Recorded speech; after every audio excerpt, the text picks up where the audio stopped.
ეს არის საბავშვო შოუ უფროსებისთვის.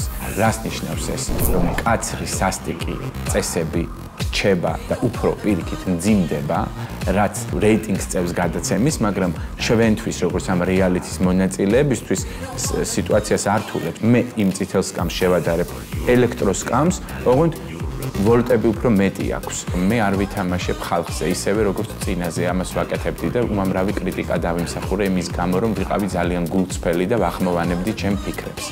მე დავესესხები კურტ კობეინს სიტყვებს და ვიტყვი, რომ მირჩევნი არ ვუყვარდე ისეთი, როგორიც ვარ, ვიდრე ვუყვარდე ისეთი, როგორიც არ ვარ.